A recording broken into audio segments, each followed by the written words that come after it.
Di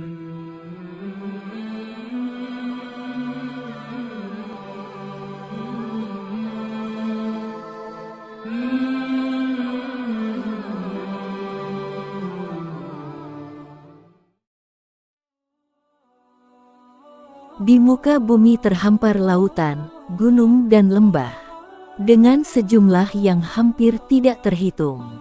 Saking banyaknya, begitu pula dengan gunung-gunung di muka bumi ini. Sangatlah banyak mulai yang terkecil sampai yang terbesar, tapi ada satu gunung yang diciptakan Allah secara misterius. Dan konon merupakan gunung yang tersembunyi, inilah misteri Gunung Jabal Khawf. Jabal Khawf gunung adalah gunung yang tersembunyi dan paling rahasia di muka bumi. Konon ada yang bilang Jabal Khawf adalah gunung yang terbesar dan merupakan induknya para gunung di seluruh muka bumi, di mana gunung lain adalah urat-uratnya. Benar atau tidaknya tentunya ada maksud dan fungsi tertentu yang hanya Allah yang mengetahui. Gunung Jabal Khawf diciptakan tersembunyi dan misterius, tidak ada yang tahu di mana gunung tersebut, melainkan beberapa orang saja. Banyak pertanyaan mengenainya, seperti apa bentuk dan ukuran Gunung Khawf, apa fungsinya di bumi, benarkah Jabal Khawf gunung terbesar di muka bumi? Rasulullah Shallallahu Alaihi Wasallam pernah bersabda, sesungguhnya di balik Gunung Khawf terdapat sebidang tanah putih yang tiada tumbuhannya. Luas tanah itu seperti luas dunia 7 kali.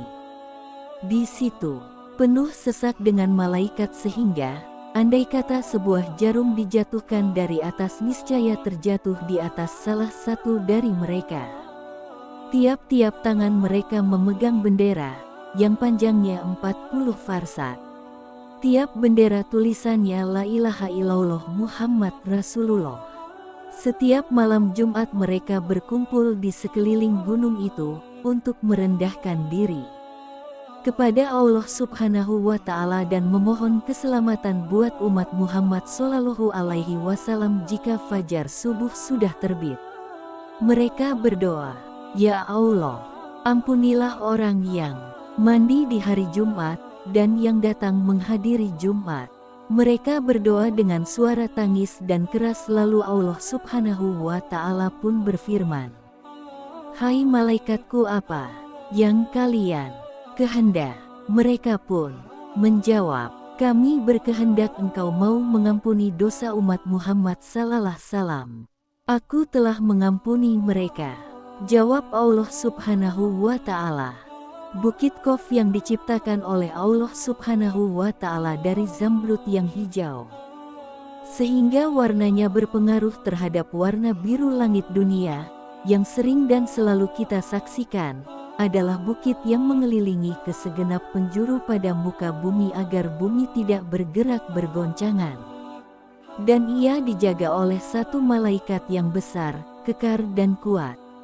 Pada suatu hari, Sayyidina Iskandar Zulkarnain naik ke atas Bukit Khawf dan bertanya, "Hai Jabal Khawf, di bawahmu ada sejumlah bukit-bukit kecil. Coba ceritakan kepadaku kekuasaan Allah yang demikian itu." Kemudian Bukit Jabal Khawf pun menjawab, "Di balik saya ada bumi yang berjarak 500 tahun perjalanan, ditambah pula oleh Allah Subhanahu wa Ta'ala yang memiliki kekuasaan yang sangat besar, yakni 500 buah bukit yang dijadikan dari air yang dibekukan, bukan es atau salju." Dengan air yang dibekukan dimaksudkan sebagai daya tahan terhadap lapisan-lapisan bumi agar tidak habis hancur terbakar oleh kedahsyatan ganasnya api neraka yang ada di bawah lapisan bumi yang paling bawah. Dan dipancangkannya di bumi itu gunung menjadi pasaknya, agar kamu tidak terguncang. Quran Surat Luqman ayat 10. Dan bersegeralah untuk mendapatkan ampunan dari Tuhanmu serta mendapatkan surga seluas langit dan bumi yang disediakan bagi orang-orang yang bertakwa. Quran Surat Ali Imran ayat 133. Seluas langit dan bumi memberikan arti 2 kali lipat, Langit berpasangan dengan bumi, matahari dengan bulan, siang dengan malam. Maha suci Allah yang telah menciptakan segala sesuatu berpasang-pasangan. Quran Surat Yasin ayat 36. Kita dipastikan mengerti maksud berpasangan itu bagaimana. Tentunya, luas panjang, lebar dan besarnya adalah sama. Kalau tidak sama, orang Jawa menyebutnya jitang atau pincang. Sesungguhnya Allah Subhanahu wa Ta'ala telah menciptakan 7 langit dan bumi seperti itu pula. Quran Surat Al-Tolak ayat 12. Sewaktu Abdullah bin Salam bertanya kepada Nabi Muhammad SAW, dengan apa bumi ini bisa tenang? Nabi Muhammad SAW menjawab, dengan beberapa gunung. Pertanyaan berikutnya, dengan apa gunung-gunung itu dikokohkan? Kemudian, Nabi Muhammad SAW pun menjawabnya dengan gunung Qaf yang dibuat dari zamrud hijau dan birunya langit. Setelah itu ditanya lagi, berapa jarak tingginya dari bumi ke langit dunia? Nabi Muhammad SAW pun menjawab, 500 tahun perjalanan. Pertanyaan selanjutnya tentang perjalanan ke kiri dan ke kanannya, utara, selatan, dan titik tengah. Nabi Muhammad SAW pun kembali menjawabnya 200 tahun perjalanan, dan ketika ditanyakan tentang penghuni yang berlapis 7 itu, Nabi Muhammad SAW pun menjawab, penghuni lapisan ke-7 adalah para malaikat, penghuni lapisan ke-6 adalah iblis beserta pengikutnya, penghuni lapisan ke-5 adalah setan, penghuni lapisan ke-4 adalah ular. Penghuni lapisan ke-3 adalah kalajengking, penghuni lapisan ke-2 adalah jin dan penghuni lapisan pertama adalah manusia. Allah Subhanahu wa Ta'ala berfirman, dan di bumi terdapat bagian-bagian yang mendampingi. Quran Surat Al-Ra'd ayat 4. Gunung Jabal Qaf menurut Syekh Muhammad Nazim Adil Al-Hakani, Gunung Qaf adalah gunung yang dikelilingi beberapa buah lembah dan bukit. Gunung ini terletak di antara daerah Yordania dan Arab Saudi. Ada juga yang mengatakan bahwa Gunung Qaf terletak di daratan Yaman, dan ada juga yang mengatakan Gunung Qaf berada di Persia, dekat tembok Yajuj dan Majuj. Gunung Qaf adalah daerah yang sangat luas, di sanalah hidup waliullah dari golongan rijalul gaib atau laki-laki gaib berjumlah kurang lebih 70 orang.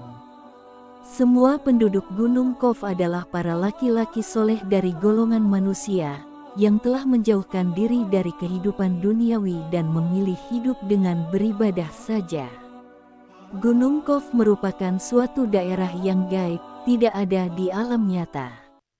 Kehidupan di Gunung Qaf semuanya bersifat tersembunyi, dari sisi kegaibannya pun setara dengan sisi kegaiban alam malaikat. Konon tidak jauh dari Gunung Qaf tersebut terdapat pulau-pulau Al-Qadar, tempat bertemunya 2 arus air laut dan sungai. Di pulau itulah Nabi Khidir alaihi salam tinggal. Selain Gunung Qaf terdapat juga Gunung Nuwan. Gunung Nuwan terletak di daerah paling timur dunia. Ada yang mengatakan daerah ini adalah Pulau Kalimantan. Gunung Nuwan merupakan daerah yang paling hampir mirip dengan Gunung Qaf. Perbedaannya adalah jika Gunung Qaf semua penduduknya kaum laki-laki, sedangkan penduduk Gunung Nuwan ada 30 orang, semua adalah kaum wanita. Mereka semua adalah para miratul gaib atau perempuan gaib. Yang jelas baik Gunung Qaf, Gunung Nuwan, Bukit Merah, Pulau Akader, Tembok Zulkarnain, Danau Hayat, dan berbagai alam para waliullah lainnya. Hanya para wali dan orang-orang soleh saja yang bisa pergi ke sana. Gunung Qaf kotanya para wali, ini menurut Syekh Muhammad Nazim Adil Al-Hakani. Pada tanggal 27 Rajab tahun ke-11, setelah Nabi Muhammad SAW diangkat menjadi Rasul, yang berarti beliau telah berusia 51 tahun. Beliau dipanggil Allah Subhanahu wa Ta'ala untuk menghadap di hari ba'anya dengan Isra Miraj. Sebagai wahanya yang menyampaikan tersebut, padahal perjuangan Islam di kala itu menghadapi yang sangat berat. Gangguan hinaan semakin hebat. Dengan demikian, peristiwa Isra dan Miraj itu dimaksudkan untuk memperkuat iman dan keyakinan beliau sebagai Rasul yang diutus Allah di tengah-tengah manusia untuk menyampaikan risalahnya. Ketika Rasulullah menjalani Isra Miraj itulah beliau melihat gunung yang cukup besar, yaitu Gunung Qaf. Ia berada pada pedang perak yang mengkilat yang menghampar. Di belakang gunung itu masih ada 70 gunung yang lain lagi. Dan di belakangnya ada sebuah kota. Di antara kota-kota itu ada berpenghuni makhluk dari jenis Bani Adam. Maka setelah Rasulullah sampai di sana, mereka dengan serta-merta mengucapkan salam, seraya memuji atas kemurahan Allah yang telah mempertemukan mereka dengan Rasulullah, serta menyatakan keimanannya kepada beliau. Siapkah kalian? Tampaknya kami belum pernah melihat kalian. Begitu sabar Rasulullah di awal percobaan, maka seorang pemimpin kalian tampil ke muka menerangkan jati dirinya. Kami merupakan komunitas kaum Bani Israel yang hidup setelah Nabi Musa alaihi salam diutus Allah Subhanahu wa Ta'ala. Namun setelah beliau wafat, terjadinya huru-hara dan perpecahan antara Bani Israel, sehingga menimbulkan berbagai bencana yang begitu dahsyat. Pada masa itu kurang lebih ada 43 nabi yang terbunuh, sehingga masyarakat tidak lagi mengetahui mana yang hak dan mana yang batil. Menyadari terjadinya kerancuan seperti itu, kira-kira 200 orang yang ahli ibadah dan bersikap surut tampil untuk membenahi masyarakat. Digelarnya amar ma'ruf dan nahi anil munkar. Namun Bani Israel malah menghabisi mereka. 200 orang itu dibunuh dalam satu hari. Setelah semua itu terjadi, keadaan masyarakat menjadi lebih runyam lagi. Keonaran muncul di mana-mana dan tampak sulit dipadamkan. Nah, dari sebab itu, kami tidak mampu untuk menanggulangi bencana ini. Kami berdoa kepada Allah Subhanahu wa Ta'ala menyelamatkan kami dari bencana yang mengancam keselamatan akidah kami. Dan ketika kami masih berdoa itulah tiba-tiba hamparan tanah yang berada di hadapan kami terkuak lebar. Kemudian, kami terperosok ke dalamnya, dan terus terperosok sampai dasar bumi.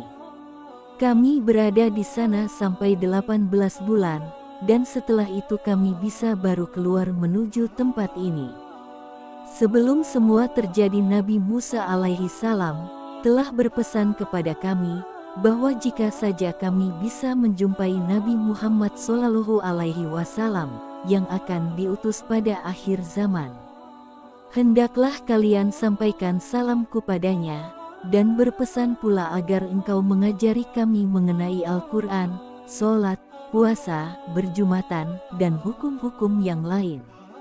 Maka dalam kesempatan pertemuan ini, mereka pun diajari Rasulullah mengenai apa yang diwasiatkan oleh Nabi Musa alaihi salam.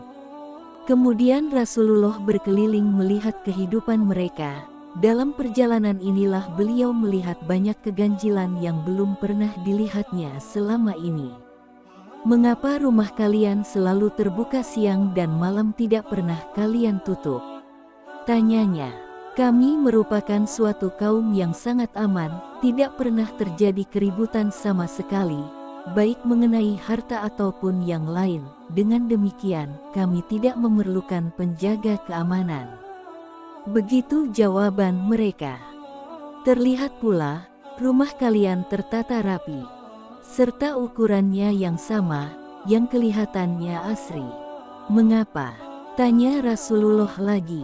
Kata mereka, masyarakat di sini merupakan perkumpulan satu hati, duduk sama rendah dan berdiri sama tinggi, berat sama dipikul, ringan sama dijinjing, tidak seperti perumahan yang ada di dunia, dalam ukuran yang sama namun menjadi sangat semrawut.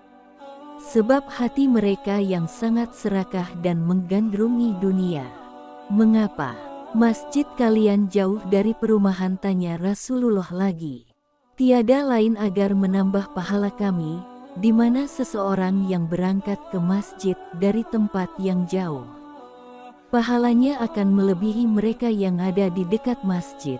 Itulah tujuan kami wahai Rasulullah, kata mereka kembali. Jika saja terdapat anggota keluarga yang mati, mengapa mereka selalu dikuburkan di depan rumah, tanya Rasulullah kembali. Kebijakan itu tiada lain agar kami, dalam mengarungi kehidupan di dunia ini, selalu ingat terhadap maut, yang selalu mengintai sewaktu-waktu. Demikian kami akan selalu beramal kebajikan sebagai persiapan. Apa yang terjadi setelah maut akan merenggut jiwa kami, begitu jawaban mereka. Pertanyaan Rasulullah selanjutnya, mengapa aku lihat kalian tidak pernah tertawa? Sikap yang demikian itu, tiada lain karena kebanyakan tertawa, akan menyesatkan hati, sehingga lama-kelamaan akan tertutup hidayah. Demikianlah sikap kami wahai Rasulullah, kata mereka kembali. Adakah kalian pernah mengalami sakit? Tanya Rasulullah lebih lanjut. Sakit merupakan penghapusan dosa, padahal kami tidak mengenal dosa juga tidak pernah melakukannya. Dengan demikian, kami tidak pernah mengalami sakit. Begitu aneh jawaban mereka. Adakah kalian juga bercocok tanam? Rasulullah kembali bertanya. Benar, kami juga bercocok tanam. Namun setelah itu, kami menyerahkan kepada Allah Subhanahu wa Ta'ala, sampai datangnya hari panen. Dan ketika panen itulah, kami berkumpul bersama, untuk mengambil sebagian kecil panen itu. Kemudian berikan saja sisanya yang tertinggal lebih banyak. Jawab mereka sangat mengherankan. Adakah kalian memiliki binatang ternak? Tanya Rasulullah. Benar, seluruh binatang ternak kami selalu berada di padang Sahara. Hanya saja jika kami memerlukan satu atau dua kami akan mengambil seperlunya. Kemudian bagian besar yang lain kami tinggalkan begitu saja di sana. Jawab mereka tambah aneh. Rasulullah bertanya lagi. Aku lihat mengapa wajah-wajah kalian memucat.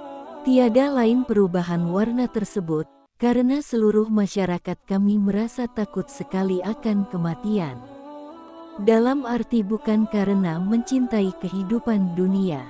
Namun, amal-amal kami yang kelak sebagai bekal kami di akhirat, terasa belum cukup untuk menghadapi huru-hara di belantara kiamat nanti. Begitu mereka menjawabnya. Adakah sering terjadi kematian di kalangan masyarakat kalian? Tanya Rasulullah kembali. Rata-rata dalam masyarakat kami akan terjadi kematian satu orang dalam jangka waktu setahun tidak lebih, jawab mereka kembali. Setelah dialog ini selesai, Rasulullah Shallallahu Alaihi Wasallam segera pun berpamitan untuk melanjutkan perjalanannya bersama Jibril. Demikianlah beberapa riwayat mengenai ulasan misteri tentang Gunung Jabal Khawf yang pernah digambarkan dan diceritakan oleh Rasulullah Shallallahu Alaihi Wasallam dan juga melalui sumber lainnya. Dan sahabat, sampai saat ini dunia barat belum bisa menemukan dengan teknologi karena hijab gunung itu tertutupi dari mata orang-orang kafir. Semoga hal ini bisa menambah keimanan kita ya sahabat. Wallahualam bisawab. Dan begitulah kisah yang bisa kita sampaikan dan bermanfaat menjadi pembelajaran untuk kita semua. Terima kasih bagi teman-teman yang sudah nonton dan dukungan kalian semua agar channel ini berkembang. Saya doakan teman-teman semua sehat selalu dan lancar terus rezekinya. Dan dimanapun kalian berada, semoga dalam lindungan Allah Subhanahu wa Ta'ala. Dan bagi teman-teman semua yang baru nonton, yuk dukung channel ini dengan cara like, share, komentar, subscribe, dan nyalakan notifikasinya. Supaya kalian tidak ketinggalan cerita-cerita terbaru yang menarik dan menginspirasi lainnya dari kita. Sekian dari saya, waalaikumsalam warahmatullahi wabarakatuh.